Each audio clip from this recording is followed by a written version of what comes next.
جو مردے کے اوپر جو کیفیات گزر رہی ہوتی ہیں وہ اس سے زیادہ خطرناک ہے.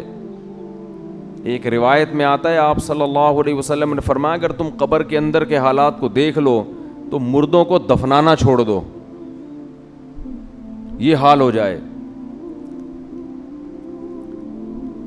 تو دنیا کے بارے میں یہ تصور بٹھانا کہ یہ مسافر خانہ ہے, یہ دل لگانے کی جگہ نہیں ہے, یہ کھوپڑی میں بیٹھے گی, یہ بات دو کام کرنے سے, ورنہ یہ بات کھوپڑی میں بیٹھے گی نہیں.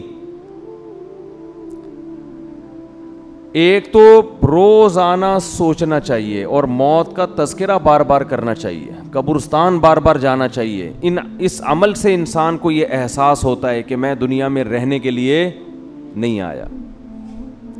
نبی صلی اللہ علیہ وسلم نے فرمایا کنت نہیتکم عن زیارت القبور فزورها فإنها تذکر الآخرہ, میں نے تمہیں قبرستان کی زیارت سے منع کیا تھا. لوگ پہلے بدعتیں کرتے تھے, وہاں شرک ہوتا تھا. فرمایا اب تمہیں اجازت دے رہا ہوں اس لیے کہ قبرستان جانے سے آخرت کی یاد تازہ ہوتی ہے, احساس ہوتا ہے کہ کل ہم نے بھی لیٹنا ہے یہاں پہ. دوسرا کام جس سے دنیا کی محبت کم ہوتی ہے وہ ہے اللہ کی راہ میں مال خرچ کرنا, خرچ کرنے کا جذبہ پیدا کرنا چاہیے.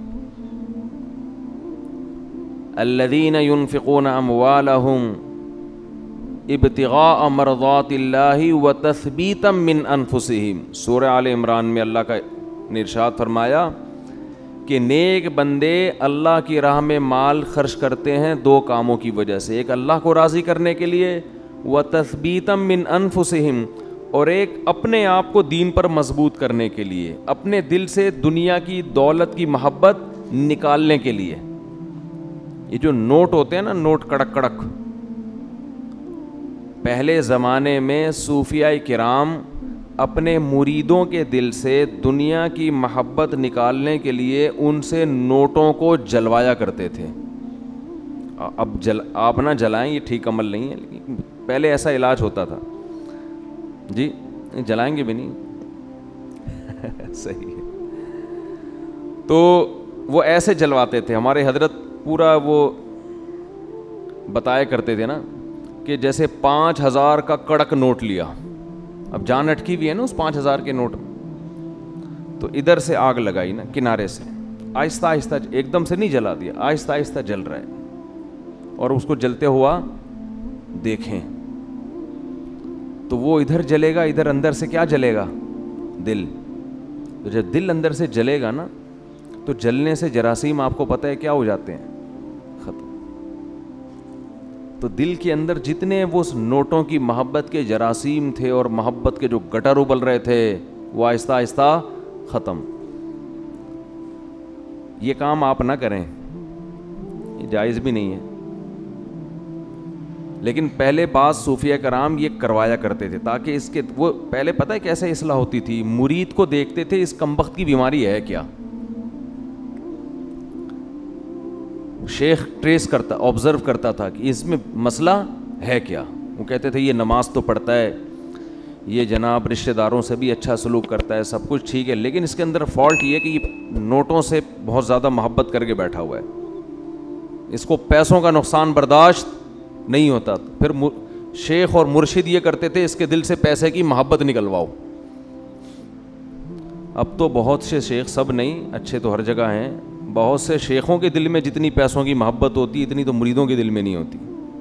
اور شیخ اپنے مرید کی جیب پہ نظر رکھ کے بیٹھا ہوتا ہے, کمبخت نے 6 سال ہو گئے آج تک ہدیے کے نام پہ 1 روپیہ بھی نہیں دیا ہے. آج خرچ کرنے کے جو فضائل بیان کیے جاتے ہیں اس کا مطلب ہوتا ہے مجھے دو, صحیح ہے نا. کیا مطلب ہوتا ہے؟ جب بڑا بھائی چھوٹے کو سمجھا رہا ہو یا چھوٹے بڑا کو سمجھا رہا ہو کہ اسلام میں خرچ کرنے کی بہت فضیلت ہوتی ہے, اس کا مطلب ہے مجھے پیسے دو. اس کا مطلب کیا ہوتا ہے مجھے پیسے دو. بیوی شوہر کو جب سمجھا رہی ہوتی ہے کہ انسان کو سخی ہونا چاہیے, کھلا ہاتھ ہونا چاہیے, اس کا مطلب پیسے نکالو. شوہر بیوی کو جب سمجھا رہا ہو قناعت اسلام میں بہت زبردست چیز ہے, اتنا مت ہاتھ پھیلاؤ کہ کل قرضہ لو, اس کا مطلب ہوتا ہے مجھ سے پیسے مت مانگو. ایک 5 روپے بھی نہیں دوں گا میں تمہیں. تبھی تو نصیحت کا اثر نہیں ہوتا نا. کیا خیال ہے بھائی؟ نصیحت کا اثر ہی نہیں ہوتا. اپنے لیے سخاوت ہونی چاہیے, دوسرے کے لیے قناعت ہونی چاہیے. ہمارے یہاں معاملہ کیا چل رہا ہے؟ الٹا.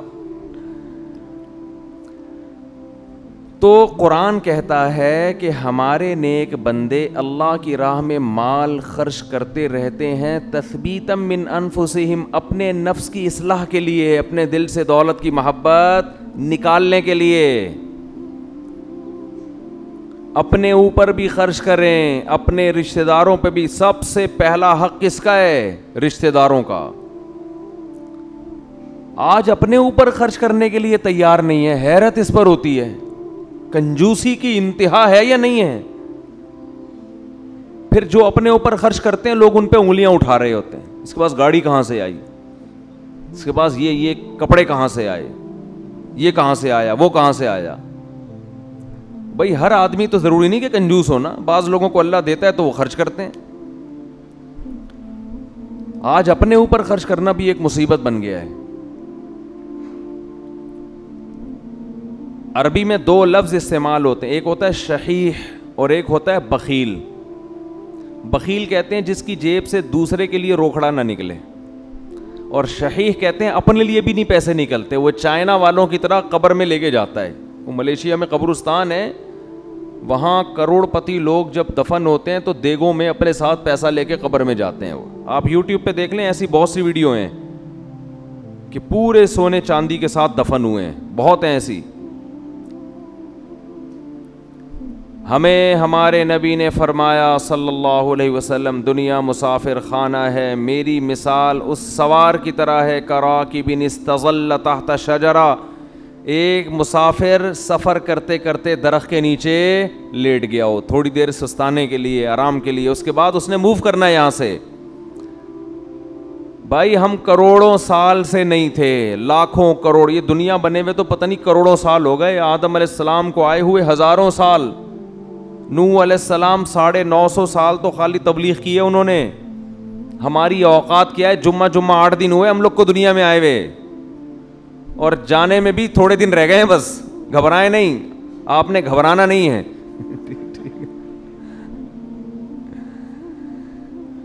تو یہ میں آپ کو ڈرانے کے لیے یہ باتیں نہیں کر رہا کہ آپ کہیں یار جمعہ 8 دن نہیں اور 4 دن رہ گئے جانے میں. یہ حقیقت ہے. تو موت سے ڈرنے کا فائدہ نہیں ہے, موت سے دوستی لگانے کا فائدہ ہے.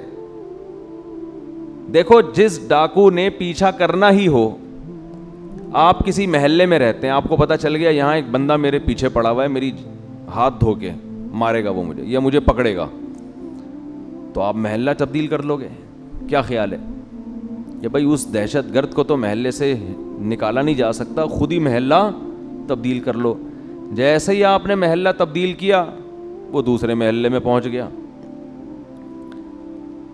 پھر وہ آپ تیسرے محلے میں گئے, وہ وہاں پہنچ گیا. اب آپ بھاگ کے تھک گئے مگر وہ آپ کا پیچھا نہیں چھوڑ رہا, تو پھر آپ کیا کرو گے؟ وہی کرو گے جو امریکہ افغانستان میں کر رہا ہے, مذاکرات کی دعوت دو گے. آپ کیا کرو گے؟ بولو بھائی. قطر مذاکرات ہوں گے. یار بیٹھو آؤ, وہ تو کہہ رہے تھے 20 سال پہلے یہ کر لیتے مذاکرات, لیکن چلو دیر آئے درست ہے. وہ کہے گا آؤ بیٹھو مذاکرات کرتے ہیں. تو آپ بھی یہی کرو گے نا اس ڈاکو کے ساتھ کہ بھائی تمہیں کیا مسئلہ ہے, میری جان کے پیچھے ہاتھ دھو کے کیوں پڑ گیا ہے, آؤ بیٹھو, پیسے چاہیے, کیا چاہیے تمہیں.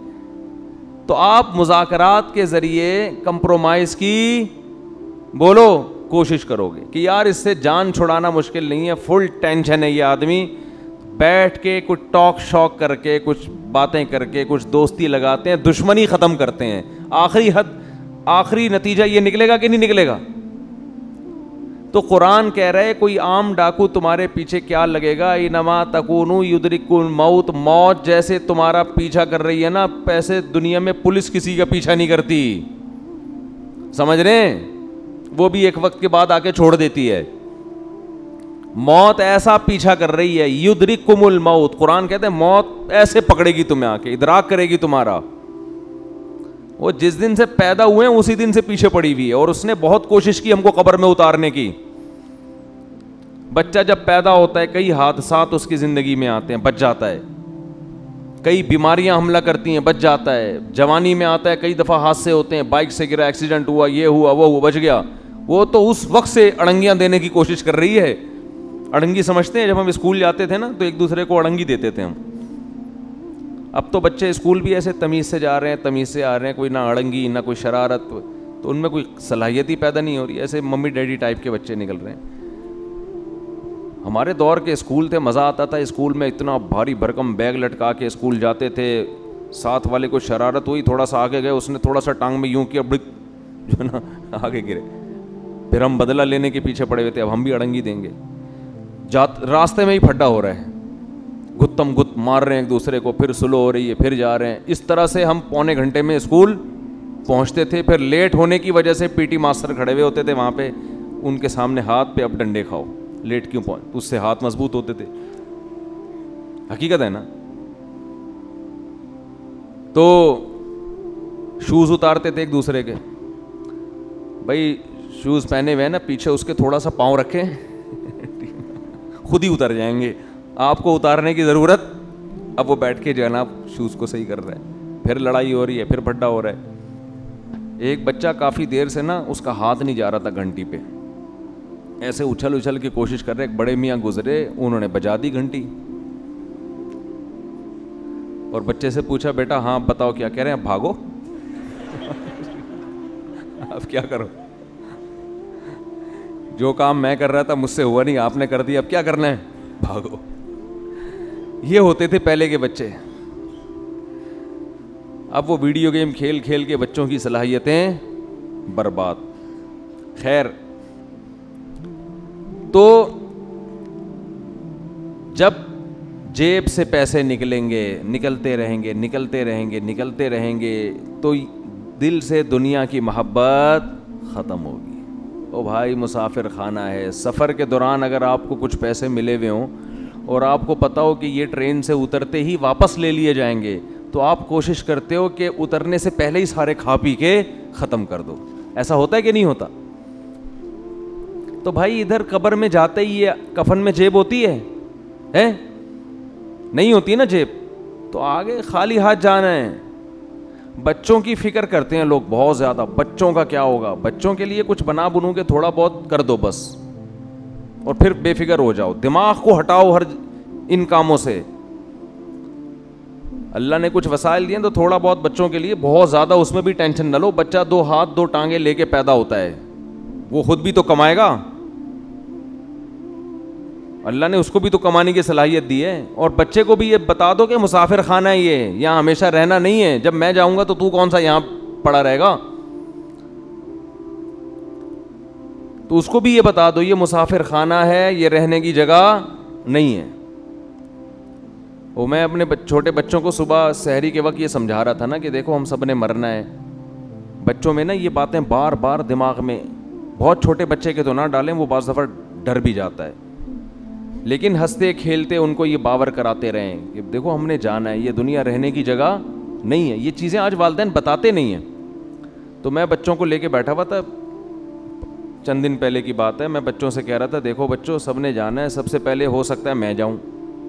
تو ایک چھوٹی بچی کہتی ہے بھائی ابو منہ سے نا باتیں اچھی نکالنی چاہیے, انسان کو منہ سے کیا کرنا چاہیے, باتیں اچھی نکالنی چاہیے. مجھے ہنسی آ گئی, میں نے سوچا اس کو یہاں بٹھا دیتا ہوں کہ اب آپ نصیحت کرو, ہم سامنے بیٹھتے ہیں جا کے. بچے آج کل بہت ڈیڑھ ہوشیار قسم کے پیدا ہو رہے ہیں.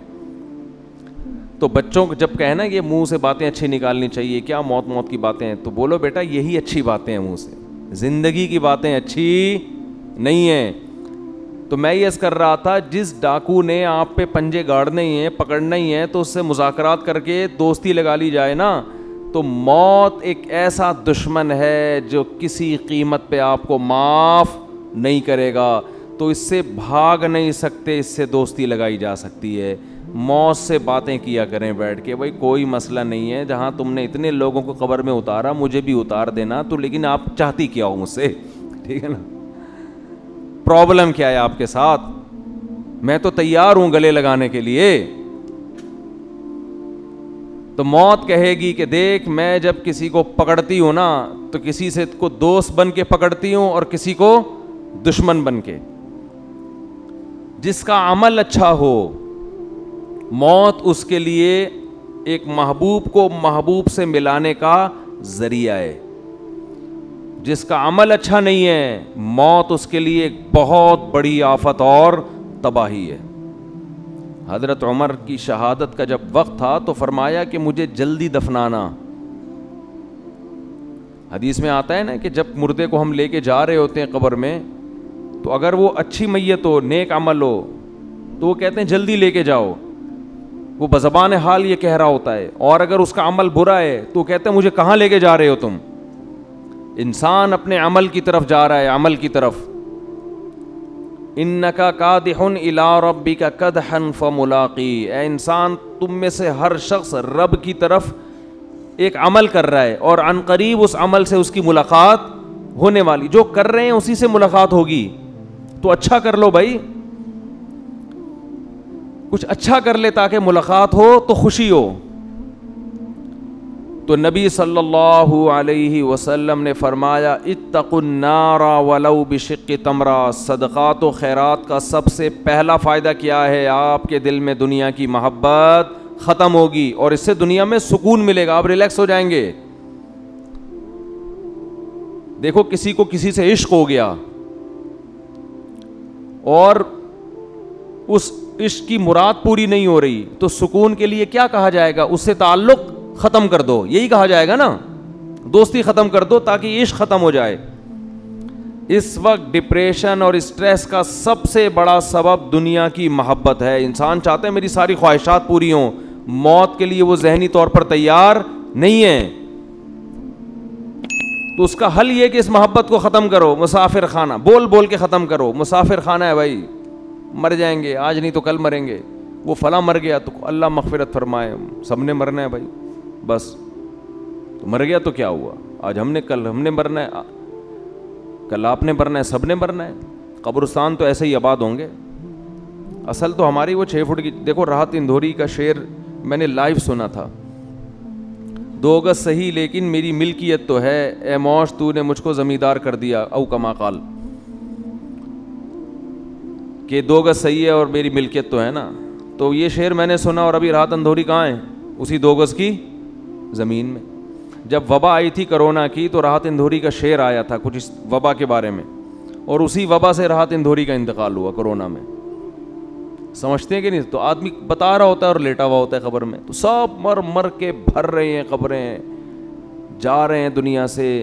تو اس کا استحضار کرنا چاہیے اور دل سے دنیا کی محبت نکالنے کے لیے وہ نوٹ خرچ کریں جس پر آپ کا دل سب سے زیادہ اٹکا ہوا ہو. سمجھتے ہو؟ حدیث میں آتا ہے کہ سب سے افضل صدقہ وہ ہے کہ جس میں صدقہ کرنے کا دل نہیں چاہ رہا ہو. بات آ رہی ہے سمجھ میں؟ صدقہ کرنے کا بولو بھائی دل نہیں چاہ رہا ہو, وہ نکالو جیب سے. اور صحابہ یہ بھی پوچھتے تھے کہ کہاں خرچ کریں.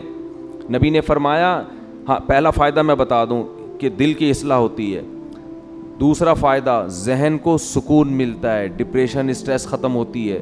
تیسرا فائدہ اللہ کا غضب ٹھنڈا ہوتا ہے. گناہ انسان سے ہو جائے اللہ غضبناک ہوتے ہیں. آپ نے فرمایا آگ سے بچو, اگرچہ کھجور کا ایک دانہ صدقہ کر کے ہی ہو, کچھ نہ کچھ کرو صدقہ تاکہ اللہ کا غضب کیا ہو؟ ٹھنڈا ہو. تو بہت سارے ہیں. رمضان میں چونکہ نبی سخاوت کا دریا بنا کرتے تھے تو رمضان میں زیادہ کرنا ہے. کرنا کہاں ہے یہ بہت اہم سوال ہے. سب سے پہلا حق اسلام نے آپ کے غریب ترین رشتہ داروں کا بنایا ہے. آج کل غریب لوگ مارکیٹ میں اویلیبل ہیں نہیں. پہلے میں یہ بتا دوں, آپ غریب تلاش کرنا مشکل کا ہیں لیکن اتنے آسانی سے نہیں ملتے, اس میں فراڈی زیادہ ملتے ہیں. تو اگر رشتہ داروں میں کوئی واقعی مستحق ہے تو جنت کمانے کا اس سے بہتر موقع آپ کے پاس نہیں ہے. اور رشتہ داروں کو تو ویسے بھی ہدیے دے دیا کرو بھائی. بہن بھائیوں نے آپس میں پیسوں کے تبادلے چھوڑ دیے, دعوتیں ہو رہی ہیں جن کا کوئی فائدہ نہیں ہے. بلا کے اتنا قورمہ دیکھ پکا کے سب کو کھلا دیا, وہ پہلے اپنے گھر میں نہیں کھا رہا کیا بیٹھ کے؟ پیسوں سے جتنی حاجت پوری ہوتی ہے کسی کی اتنی دعوتوں سے پوری نہیں ہوتی. تو پیسے دو بھائی ان کو. رواج ہی ختم ہو گیا کہ بھائی اپنی بہن کو لفافے میں ڈال کے پیسے دے دے. اور رشتہ دار جو قریبی ہے نا, ان کے لیے مستحق ہونا ضروری نہیں ہے. مستحق تو زکوٰۃ کے لیے ضروری ہے, پھر ورنہ زکوٰۃ ادا نہیں ہوگی. ویسے صدقہ دینے کے لیے سامنے والے کا مستحق ہونا ضروری نہیں ہے. اپنے قریبی رشتوں کو آپ ہدیے کے نام پہ لفافے میں پیسے ڈال کے دے دیا کرو. یہ چیز ہمارے معاشرے میں ختم ہو رہی ہے. تہادو تحابو, آپ نے فرمایا ایک دوسرے کو ہدیے دیا کرو, اس سے محبت بڑھے گی. بجائے دینے کے کیا کر رہے ہیں, الٹا کھا رہے ہیں. تو سب سے پہلا حق کس کا ہے؟ قریب ترین رشتہ داروں کا, پھر دینی مدرسوں کا, پھر اور جو بھی اللہ نے آپ جو بھی خیر کے کام ہیں, ہسپتال ہیں جو اچھے کام کر رہے ہیں, کہیں بھی جہاں آپ کا دل کھٹکتا ہے. لیکن اتنی بات ضرور ہے کہ اللہ نے جیسے ایمان والوں کی یہ صفت بیان کی کہ یہ نماز پڑھتے رہتے ہیں, اسی طرح اللہ نے بتایا کہ ان کی جیب سے اللہ کے لیے پیسہ نکلتا رہتا ہے. اور یہ پیسہ آپ کی جیب سے نکل کے ضائع نہیں ہو رہا, اللہ کے بینک میں انویسٹ ہو رہا ہے, اللہ کی تجارت میں انویسٹ ہو رہا ہے. اللہ فرماتے ہیں کہ اللہ سخی ہے, وہ بہت زیادہ اس کو بڑھا چڑھا کے دے گا. اس کی مثالیں دی, کمثل حبۃ, جیسے گندم کا ایک دانہ, اس میں آپ کو لاکھوں دانے نظر نہیں آئیں گے, لیکن آپ زمین میں بوئیں تو ایک ایک دانے سے کیسے لاکھوں لاکھوں دانے پیدا ہوتے ہیں. تو ایسے ہی اللہ مسلمان کے صدقات و خیرات کو پھیلاتا رہتا ہے اور بڑا کرتا رہتا ہے اس کو. اللہ سے دعا ہے کہ ہمیں اس جہنم کی آگ سے بچنے کی فکر میں اللہ صدقات و خیرات کی توفیق عطا فرمائے. اور زکوٰۃ کے مسائل علماء سے پوچھ کے عمل کیا کریں. وقت پورا ہو گیا. وما علینا الا البلاغ.